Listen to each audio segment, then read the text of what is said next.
that had kind of come up in the past few days and got a lot of talk is the big changes to the M50 on the PTU. So actually, we got a recent change, I think just the last couple of days as well, that have kind of addressed some of the stuff we were initially talking about. But either way, it's a massive difference from what we had previously. What do you guys think? Well, I hope that it becomes more meta now because it's a racing ship. So it's kind of weird seeing a luxury ship like the 85X dominating a lot of the open courses. So if we see an actual racing ship dominating, that's absolutely what it should be, right? Other than the Razor and any other racing ship that may come out. 350R feels great though. I think I flew the M50 for a couple hours today. Yeah, I enjoyed it. I haven't gotten to try it yet on my own sticks, my own slackerness since I got back. You into the didn't States. try it yet? I haven't. So my one chance to try it was before the most recent change and on Maze's goofy sticks. I was just gonna say that's the only time I got to try it. And it was before, so we had some really weird behavior when you would roll. It was like doing falling off of the TVI and rolls and stuff like that. Apparently, from what I'm hearing, that's been fixed. It's fixed, but so I forgot this. You flew the weird one. Because I kept telling everyone in chat, like, dude, I flew the thing, and it's like, my TVI wasn't just doing the sideways thing when you rolled. It was doing like pitch down and away. Yeah, it was really, really strange. It's like a forced corkscrew as you're rolling, which was super, super goofy feeling. My opinion on the M50, I think you have to answer this question in two parts or with a disclaimer, everything that we have right now isn't staying, right? We all know that the ships that are as they are now, and this is not just racing, but also, combat or anything, shields, weapons, everything is gonna change.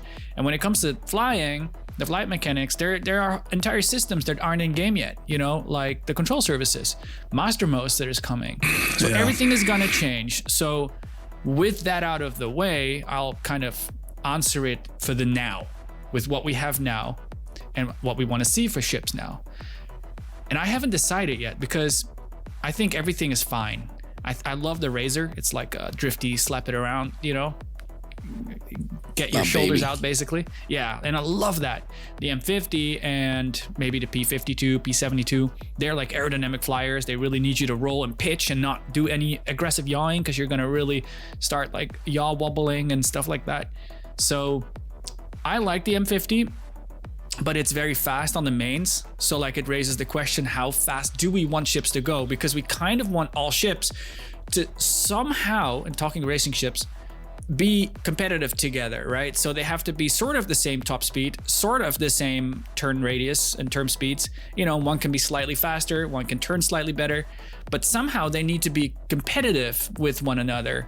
And so you have to make sure that an M50 isn't too fast and a P52 doesn't turn too fast, because then, either one is gonna be too quick.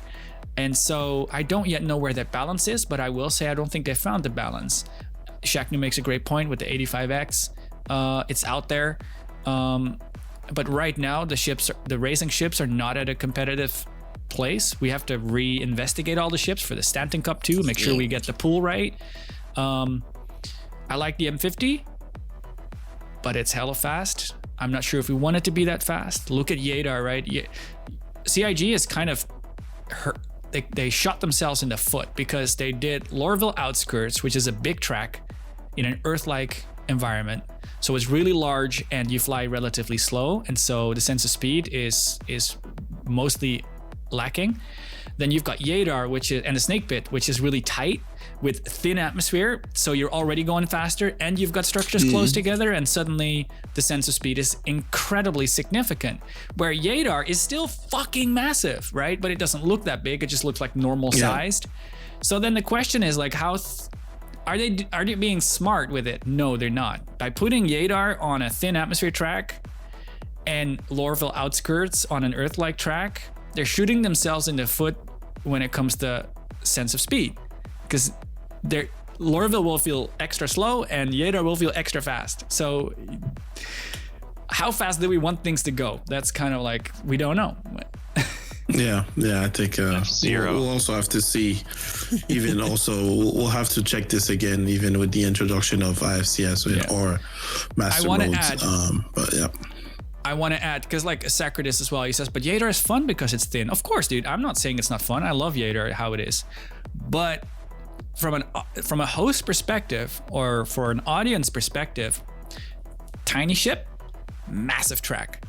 Filming it, you can hardly see anything. And when people pass each other, it's basically just party markers passing each other. There's nothing. And I don't know if you've seen the river race.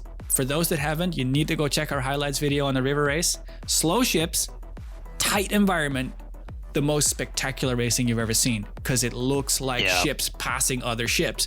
And when Bear Commando accelerated on that straight and couldn't stop in time, it was the most... Like you could feel it. You could feel the sense of speed. You could see the delta between these dudes as they were going across the line. And you don't get the same thing on a city tour or a Lorville Outskirts or even a Yadar, because things are just too big and too thin atmosphere, so too fast. So I'll be the first one to say, I think ships should be a lot slower. Give them more limitations. Make sure that they, I'm not saying I don't like it fast, because I do.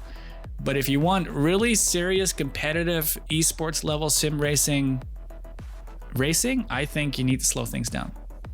On the proper track and with the right, camera angles, the Argo Cargo can look really, really fast. Yes, from the and it is, dude. Perspective.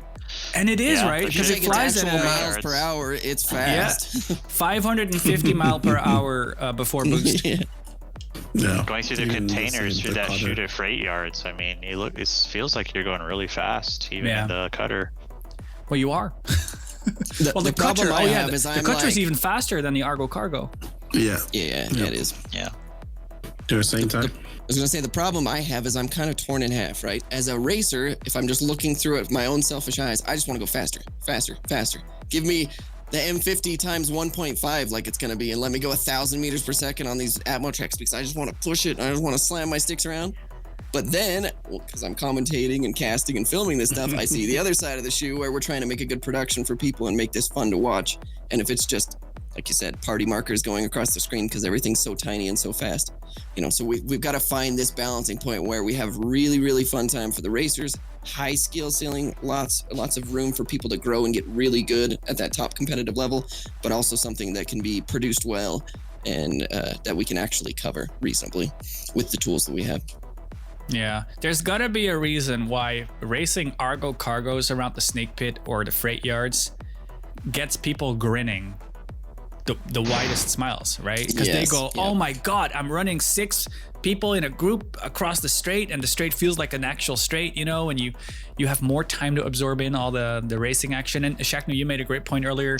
You said the overtake feels like a real overtake, because it takes time and you're not just whizzing by someone so fast. Feels more like an F1 overtake.